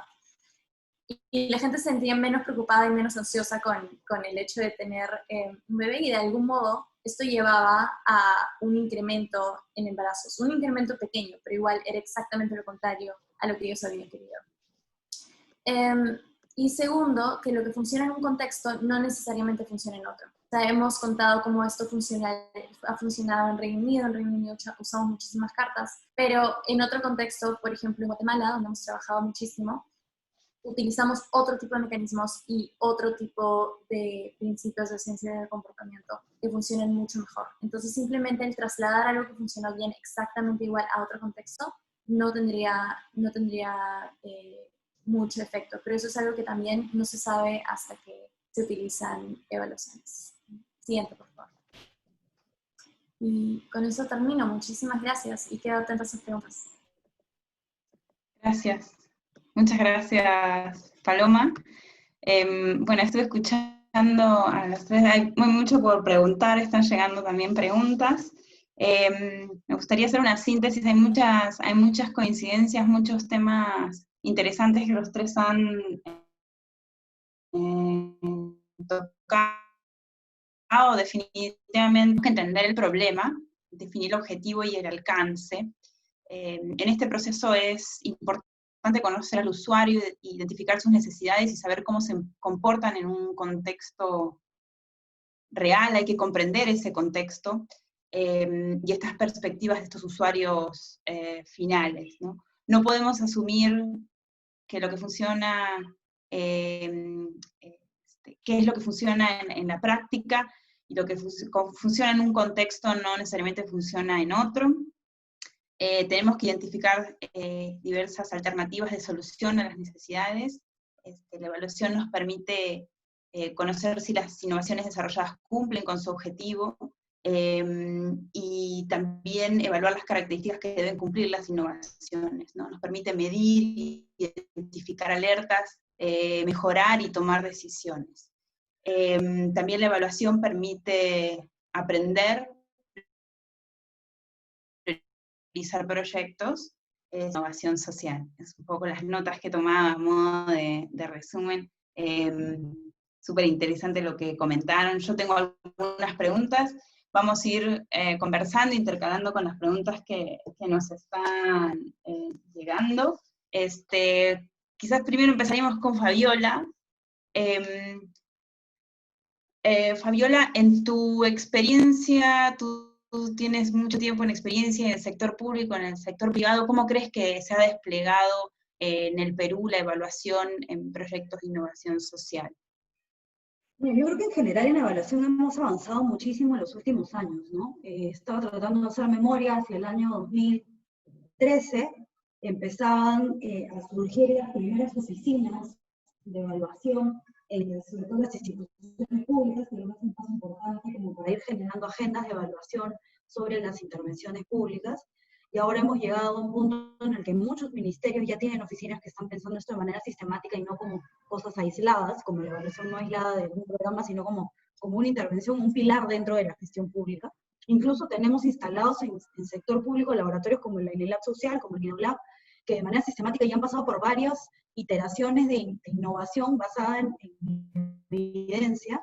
Creo que es algo súper positivo y súper relevante. Como decía, creo que hemos avanzado un montón. También en darnos cuenta que la evaluación es necesaria, pero que no siempre la más rigurosa es la posible, ¿no? Y cómo acompañamos igual con evidencia para poder evaluar el desempeño de las diferentes intervenciones desde el lado público y desde el privado, ¿no? Creo que ahí hay un avance importante. Creo que necesitamos todavía concentrarnos un poco más en que todos manejemos el mismo idioma. Creo que hay sectores donde cuando hablamos de evidencia estamos todos claros de a qué nos referimos con impacto, por ejemplo, pero de repente hay otros sectores en donde se usa la palabra impacto y no estamos hablando necesariamente de la existencia de una relación causal. Entonces creo que hay algo de docencia que toca hacer todavía, sobre todo en algunos sectores más duros, pero creo que la conciencia de que la evaluación o la generación de evidencia es una parte fundamental y transversal a todo el proceso o a todo el ciclo de gestión de la política pública es algo que ya se ha ido instalando. En términos de reflexiones de qué nos falta, yo creo que falta mucho articular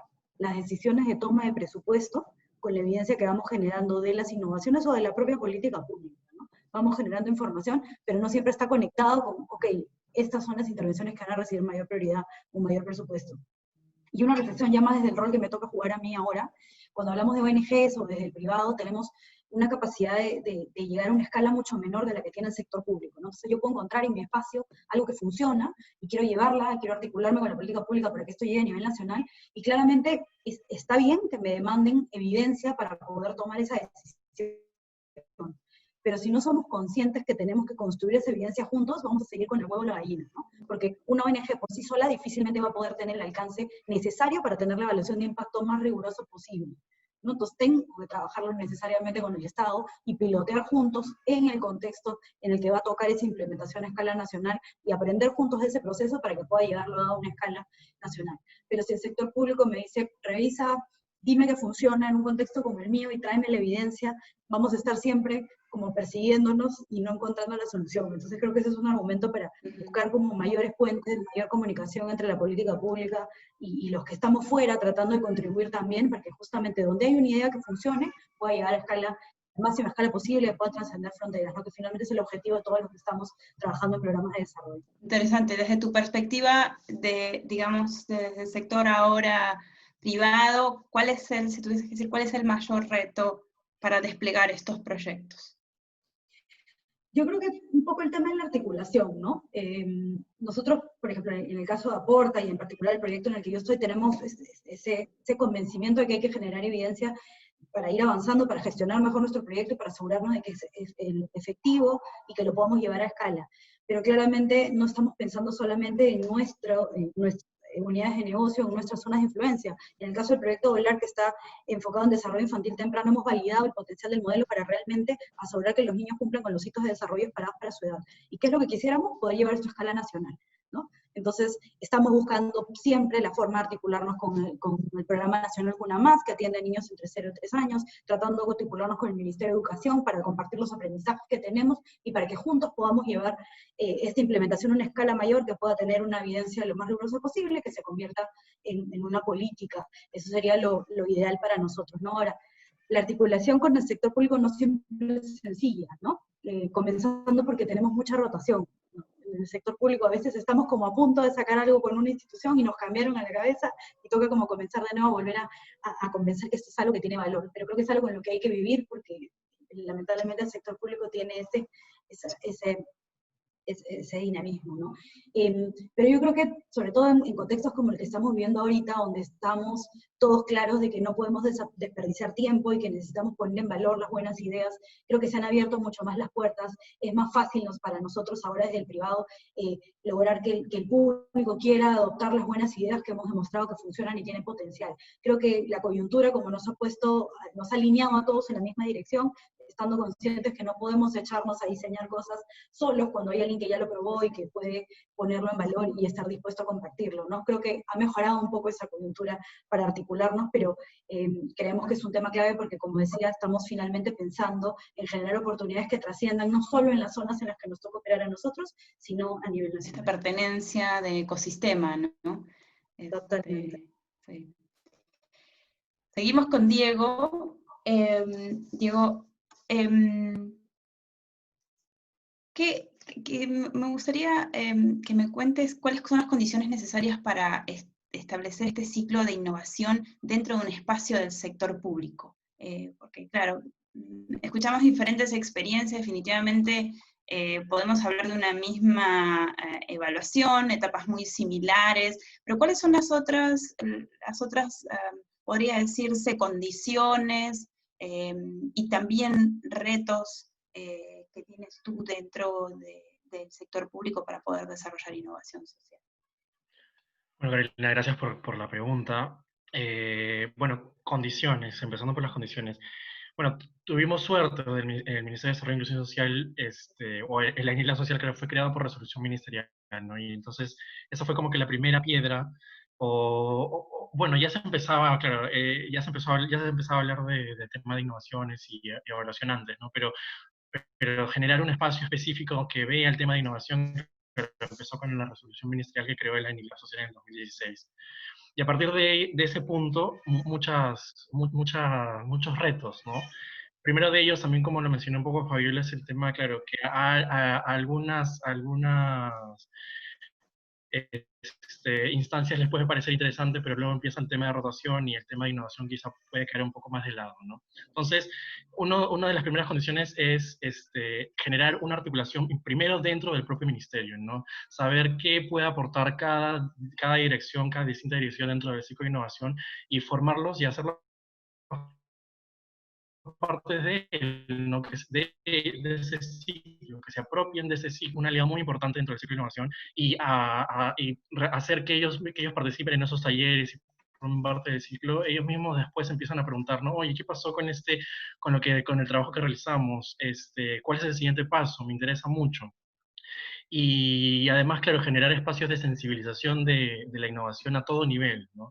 Ese es un trabajo que nosotros estamos realizando ahora, y claro, empezamos a hablar con distintos actores dentro del Ministerio de la importancia de la innovación en el sector público. Como mencionaba Fabiola, claro, el paradigma del presupuesto por resultados y la toma de decisiones a través de evidencia ya viene desde el 2008, más o menos, ¿no? Entonces, y ahora el Ministerio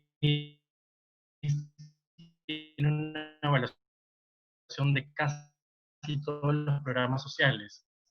Entonces, ¿cuál es el siguiente paso de innovación? Entonces, estamos en el momento de, bueno, sabemos que lo que hacemos funciona, tenemos evaluaciones, pero ¿cómo lo hacemos de una manera más costo efectiva? ¿Cómo mejoramos la calidad de vida de la población maximizando los recursos disponibles? Sobre todo en estos contextos, ¿no? En estos contextos donde hay emergencias sociales y cada acción o cada sol cuenta muchísimo.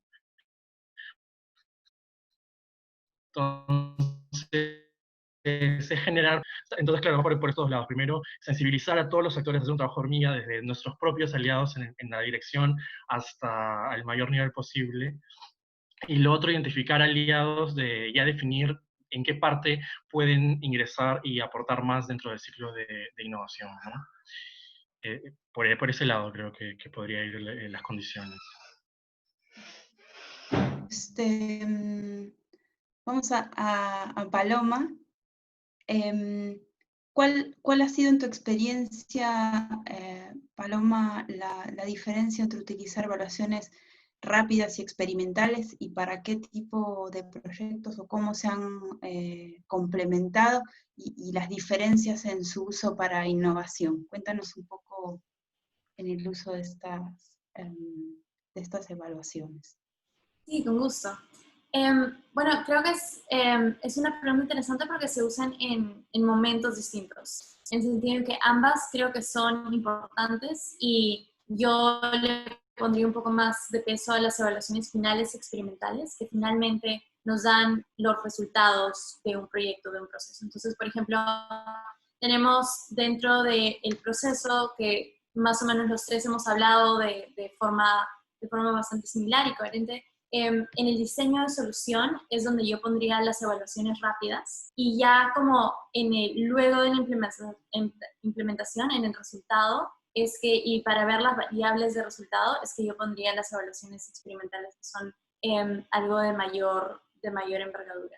Entonces, cuando hablo de evaluaciones rápidas, nos referimos a evaluaciones que también tienen los mismos ingredientes, básicamente, de las evaluaciones experimentales. Tienen un grupo de tratamiento, tienen un grupo de control y tienen suficiente muestra, pero los resultados son más intermedios. Y creo que mejor explico esto a través de un ejemplo. El ejemplo que mencionó Diego acerca de nuestro trabajo en hacer que los padres interactúen más con los servicios de alimentación escolar que se les daba, en este caso en Colombia.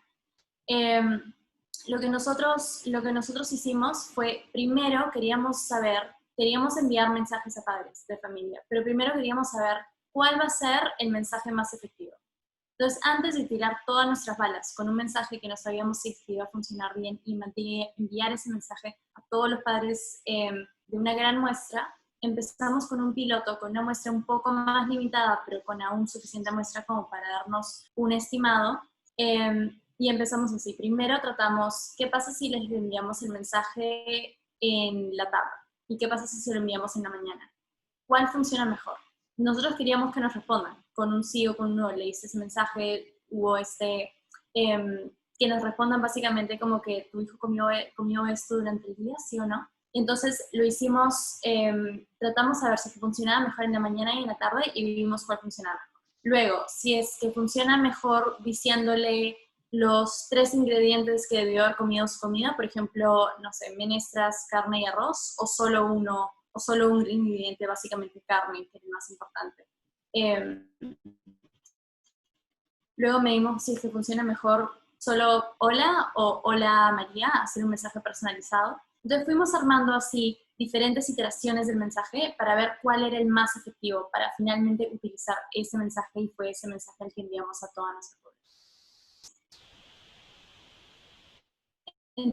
Entonces a eso me refiero con que estas evaluaciones rápidas pueden ser muy efectivas, y es también algo que mencionaba Diego antes, de pruebas de sensibilidad, de cómo interactúa la gente, cómo lo recepciona la intervención, pero que es distinto que de las variables de resultado. Que lo que queríamos era que nos apoyen en la fiscalización y que la calidad de la comida de los niños finalmente fuera mejor. Y eso es como una evaluación diferente. Esa es la evaluación final, similar a la que presenté en mi exposición con el caso de los antibióticos. Gracias. Si tuvieras que comentar cuáles son los retos que tiene la región, sabiendo que BIT está en diferentes países y en diferentes regiones, ¿cuáles serían los retos que han tenido ustedes para el despliegue de proyectos de innovación social en nuestra región? Bueno, yo diría que realmente, a diferencia de otras regiones, América Latina, como en todos lados tiene retos, pero más bien tiene muchísimo potencial para la innovación, porque los hacedores de política y la política pública están muy, muy alineada con este enfoque, y la evidencia de eso está en organizaciones como Aporta o con los laboratorios de innovación social dentro del Estado, como el ENLAB y el MINEDULAB, que vemos en distintos lugares. Entonces yo diría que quizás empezamos por trabajando en América Latina antes que en otras regiones, porque la política pública era muy, muy conduciva y muy amigable a este tipo de metodologías y al uso de la evaluación y el uso de la innovación. Había como realmente, especialmente en esos primeros momentos y más aún ahora, mucho deseo por implementar este tipo de mecanismos dentro de la política, y era algo a lo que los tomadores de decisiones en estos momentos aún le hacen mucho caso. Yo creo que es más fácil trabajar en la región muchas veces de lo que es trabajar en algunas de las ciudades acá en Estados Unidos, en donde hacemos trabajo similar. Pero que si tuviera que pensar en algunos retos, diría de todas maneras el cambio de, algo que mencionaba Fabiola, el rápido recambio de funcionarios públicos. Porque como comentaba al inicio, como mucho de nuestro trabajo también se ha basado en entrenar y capacitar a funcionarios públicos en cuanto a ciencias del comportamiento y al poder realizar estas propias innovaciones por su cuenta, con su equipo, dentro de sus oficinas. Y entonces, el tener recambio también a niveles, tanto a niveles altos como a niveles de funcionarios de implementación, es complejo porque los funcionarios altos muchas veces cambian a todo su equipo. Entonces, un proyecto que ha empezado, que está moviéndose muy bien, a veces queda a la mitad si es que el funcionario de cabeza cambió al equipo. Entonces, quizás el hecho de que, a diferencia de otros países como India, en que hay una carrera pública oficial y mucho más institucionalizada, en el Perú es algo en que los funcionarios públicos a veces saltan entre diferentes ministerios. En América Latina en general no hay tanto una cultura de tener como una carrera pública institucionalizada, y eso muchas veces afecta el desarrollo, especialmente básicamente la fuga de talentos de una organización a otra. La continuidad también de los proyectos, ¿no? Tengo acá una pregunta que me gustaría hacerle a los tres. Dado el contexto actual, que algo nos mencionó Fabiola, pero en este contexto actual de pandemia, ¿cómo se está viendo afectada o cómo se está viendo impactada, no necesariamente negativamente, la evaluación dentro del ciclo de innovación? ¿Han tenido en estos últimos meses algún cambio? ¿Han tenido que adaptar sus evaluaciones, sus proyectos? ¿Cómo lo están manejando? Fabiola. Sí. Bueno, definitivamente nos ha puesto retos importantes, creo que en todo el ciclo, ¿no? Comenzando porque proyectos que de repente estaban definidos de una manera en el marco de la coyuntura en la que vivimos ya no se pueden implementar de esa forma, ¿no? Por ejemplo, el proyecto en el que yo trabajo, que es el proyecto Volar de Primera Infancia, teníamos algunos componentes basados en tecnología que han tomado muchísimo valor en la coyuntura en la que estamos, pero habían otros componentes que eran presenciales, que hemos tenido que entrar a redefinir para que puedan calzar en una coyuntura como la que estamos. Obviamente hemos tenido como que revisar planes de implementación, adaptarnos a esta nueva coyuntura, y creo que hemos tenido como que hasta que hacer un retroceso en validar que las hipótesis que teníamos de qué es lo que el hogar necesita, en el caso de Primera Infancia, se siguen manteniendo, o si es que hay cosas que han cambiado en ese proceso, ¿no? Entonces nos vimos obligados como a hacer un regreso a esa etapa que ya estaba de alguna manera consolidada, para poder incorporar cosas nuevas que vamos aprendiendo, que en esta coyuntura terminan siendo igual o más relevantes que las que habíamos identificado al inicio. Por ejemplo, en ese proyecto de Primera Infancia ha saltado muchísimo que en esta coyuntura de aislamiento el tema del apoyo educativo a la educación de los hijos en casa se ha vuelto primordial dentro de las dinámicas familiares.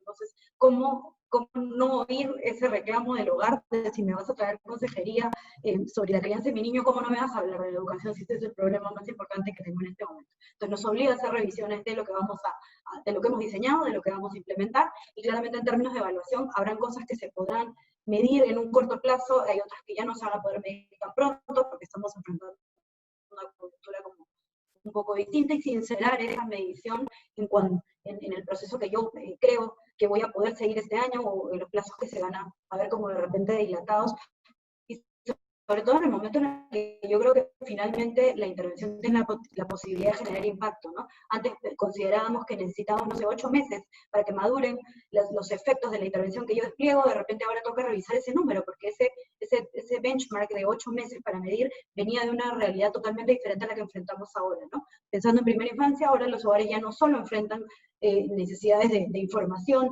sobre cómo modelo una actividad de simulación con mis niños, sino que están enfrentando temas como o sea, hay temas que están entrando a modificar de repente las dinámicas sobre las cuales diseñamos, que nos obligan a revisar, creo yo, todo el proceso y acomodarnos a esas condiciones para que la intervención siga siendo efectiva, aún en un contexto que ha cambiado tanto como el que nos toca vivir en ese momento. Sí, no, la priorización, ¿no? Ha cambiado el orden de importancia. Diego, en tus proyectos, ¿cómo se ha visto afectado? ¿Cómo te has adaptado? ¿Qué cambios has tenido que hacer? ¿Qué estrategias has tomado? Sí, claro, gracias, Carolina. Bueno, como mencionó Fabiola, sí, pues este impacto de esta emergencia sanitaria se ha visto a lo largo de todo el proceso o todo el ciclo de innovación social, ¿no? Empezando porque, bueno, se han actualizado todas las necesidades de los programas sociales. Nosotros ya teníamos construido algunas carteras o identificados ciertas necesidades de los programas, pero claro, este era un contexto pre-pandemia. Ahora, claro, estas carteras tienen que actualizarse y tenemos que encontrar otras necesidades de los programas y de sus usuarios que han surgido dado esta coyuntura, ¿no? Esto implica un nuevo trabajo y nuevo recojo de información. Pero también, como les mencioné, claro, el recojo de identificación de necesidades no solo va por el lado de la revisión de literatura, ¿no? Sino implica y es necesario realizar talleres con los usuarios y con los propios gestores. Nosotros teníamos metodologías que implicaban talleres presenciales, y claro, que quizá no necesariamente van a poder desarrollarse de la misma manera dado este contexto. Y claro, actualmente nosotros estamos tratando de reemplazar esos talleres por talleres más virtuales, ya sea como lo estamos haciendo ahora, ¿no? Por Zoom o algunas plataformas que permitan recoger información como Qualtrics o SurveyMonkey, que son, claro, encuestas virtuales que se puede como que pasar esta metodología de taller a esas encuestas para ver cómo etapa de evaluación, ver cómo funciona, para ver si efectivamente se puede relevar necesidades de esta manera, considerando la adecuada distancia social, ¿no? Otro tema, por supuesto, bueno, es en el tema ya de la evaluación en sí, digamos, de la fase 4. Es evaluar en este momento qué outcomes o qué resultados vamos a poder recoger de forma presencial y cuáles no se van a poder recoger de forma presencial, ¿no? Hay algunos resultados que sí se podrían idear encuestas por teléfono. En algún momento, claro, en la presentación de la semana de evaluación del lunes se mencionó que, por ejemplo, temas de desarrollo infantil temprano, el tema del el módulo DIT de la ENDES se puede transformar en una encuesta telefónica. Entonces, innovaciones que van por ese lado, que necesiten este tema del DIT, podrían seguir evaluándose mediante encuestas telefónicas. Pero quizá hay algunas que no, ¿no? Por ejemplo, nuestro piloto de habilidades blandas implica un recojo exhaustivo de temas de información de agricultura o de la economía familiar, que todavía se va a evaluar cuál va a ser la mejor manera en la cual se va a recoger, ¿no? Y además no siempre va a haber la conexión necesaria que permita hacer estas llamadas por teléfono o mandar la encuesta online, ¿no? También hay que evaluar la forma en la cual efectivamente están los contextos sociales en el Perú. Y sí, pero básicamente en realidad el contexto ha cambiado, las necesidades han cambiado, pero el ANILAB Social viene apoyando en este momento todos los programas sociales en los procesos de identificar mejoras dado la circunstancia. Okay, gracias. Paloma, tengo una pregunta para ti que me acaba de llegar. Me preguntan si hay algún método o pasos para descubrir insights en el proceso.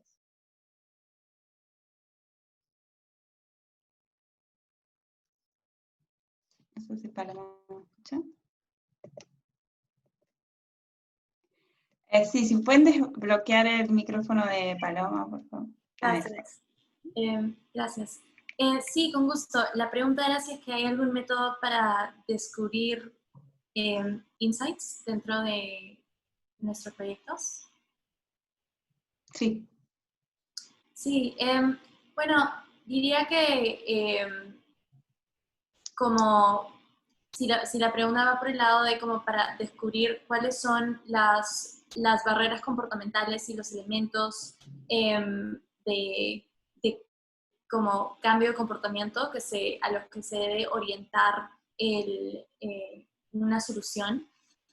Diría que nuestra metodología es muy similar a la que han descrito Diego y Fabiola, en el sentido en que recoge muchísimo del Human Centered Design y del Design Thinking. Entonces, nosotros realmente tratamos de ponernos en los zapatos de los usuarios, haciendo muchas veces talleres de co-creación entre usuarios finales, implementadores de proyecto, tomadores de decisiones, funcionarios públicos, en lo que se trata de hacer un mapeo del problema. Entonces, es como casi en que nosotros mapeamos las distintas etapas que debería tomar un usuario para realizar un comportamiento, y vamos a través de un modelo llamado el COMBI Method, con el cual nosotros vemos cuáles son las barreras en cuanto a capacidades, en cuanto a conocimiento y en cuanto a actitud. Y entonces nosotros vemos si es que el problema es que, por ejemplo, si queremos del camino del usuario de un joven, si es que tiene problemas aéreos, si el problema está más bien en que no tiene conocimiento de cuáles son los lugares donde puede buscar empleo, si es que el problema está más ahí en el camino, en que llega a postular un trabajo, pero que no tiene la capacidad de hacer que su CV encuadre, o sea, poner el CV en el encuadre de lo que necesitaría, enfocar el CV o vender sus habilidades de una forma como más positiva. Entonces nosotros miramos todo eso para ver como cuál es la barrera comportamental que está viendo y cuál es la respuesta que nosotros deberíamos dar y una solución adecuada. En ese caso que describí, por ejemplo, es muy distinto si nosotros hacemos unos talleres de más, nosotros hacemos una intervención orientada hacia bloquear esas barreras mentales de motivación que tiene un joven y que piensa que no lo puedo hacer y nunca podré y no voy a poder salir de esto.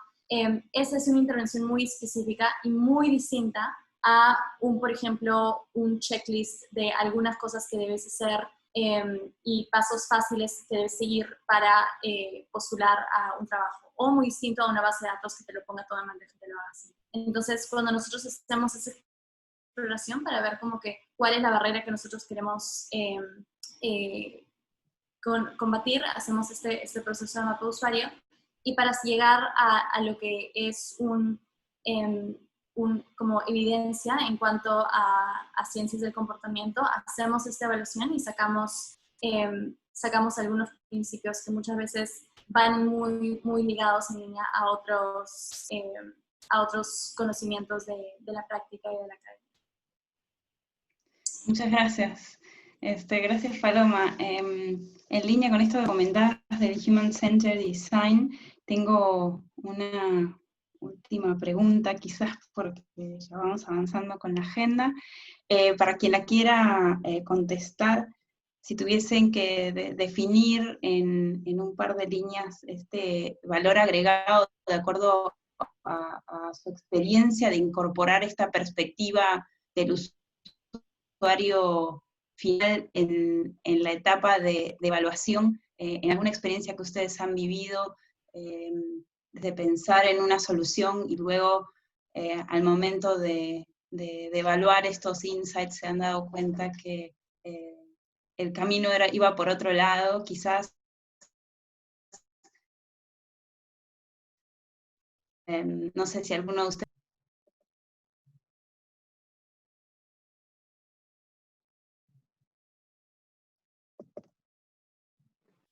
Y yo solo quisiera hacer una reflexión, creo que más que darle un valor agregado, es un paso absolutamente necesario en el proceso de diseño para luego, para apuntar a que una solución sea efectiva, ¿no? Hay varios ejemplos, no quiero mencionarlos para que no sea como Fabiola dando, golpeando con palo algún intervención.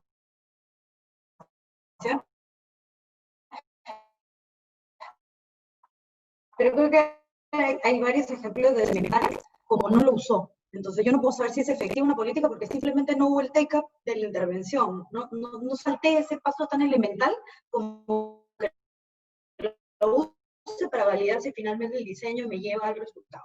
Y eso pasa por no haber llegado al usuario a entender que si esto es algo que le resulta atractivo, si es algo que le provoca temor, si es algo que jamás usaría, y de repente me hubiese ahorrado mucho dinero, muchos recursos en implementarlo y luego tratar de evaluarlo cuando había un error de diseño que se hubiese corregido en el momento uno. En mi experiencia, estando en el Mineduc, una de las primeras innovaciones que se implementaron fue tratar de devolver a los padres de familia información sobre cómo le había ido su escuela en las pruebas estandarizadas respecto a las escuelas que estaban en su misma área, ¿no? Como tratando de generar presión hacia la mejora de los resultados.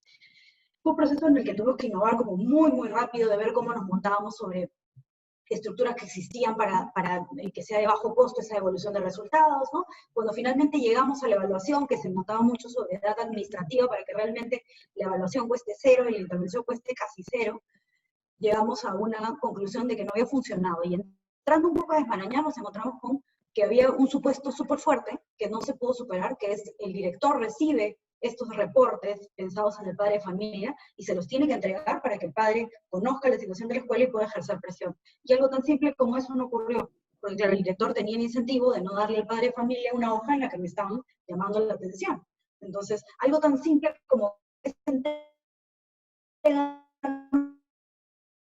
ocurrió, no nos permitió validar si la entrega de resultados a ese nivel podía generar que los padres tengan presión suficiente con la escuela para mejorar los resultados de aprendizaje.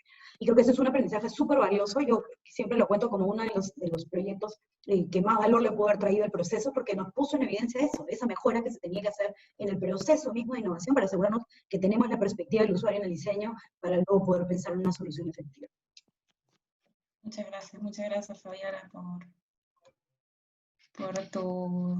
por tu experiencia. Bueno, vamos cerrando, nos quedan pocos minutos. Me gustaría complementar un poco la pregunta. Claro. Comentar un poco así, porque viene perfecta en realidad, como menciona Fabiola, ¿no? Este tipo de ensayo y error y ver qué falla nos deja muchas lecciones. Dentro del Laboratorio de Innovación Social, claro, en su momento se ideó un reto en el cual se buscaba asegurar los medios de subsistencia en zonas altoandinas, ¿no? Específicamente buscar medios de protección a camélidos altoandinos. Entonces se lanzó un reto en innovaciones tecnológicas, donde se buscaba generar medios de protección para estos camélidos en épocas de heladas. Entonces, genial, participaron los investigadores, se propusieron las ideas, pero cuando se fue a campo, ¿qué pasó? ¿Qué se vio? ¿Qué se evaluó con la gente? Se vio que ellos no usan los cobertizos en las épocas de helada, o que la mortalidad de los camélidos no ocurre en épocas de helada, sino ocurre en épocas de lluvia. Y el diseño, el prototipo de esta innovación tecnológica obviamente tendría que cambiar y para responder efectivamente a la necesidad de la población. En ese momento entendimos en realidad que es importantísimo considerar la opinión de los usuarios desde el diseño, y es por ello que hemos incluido la característica, como vimos en la presentación, de participativa que tiene que tener nuestras innovaciones, ¿no? Igualmente, en este mismo reto se vio que, claro, las ideas, como se estaban diseñando los cobertizos, eran cobertizos súper amplios, grandes, donde entraban más de 100 alpacas, ¿no?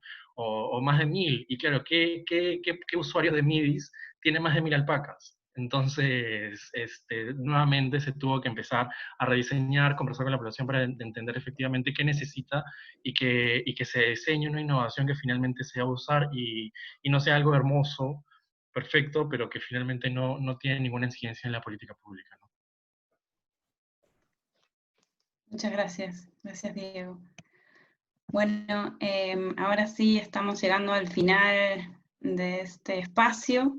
Quiero agradecer a Fabiola, a Diego y a Paloma por su participación.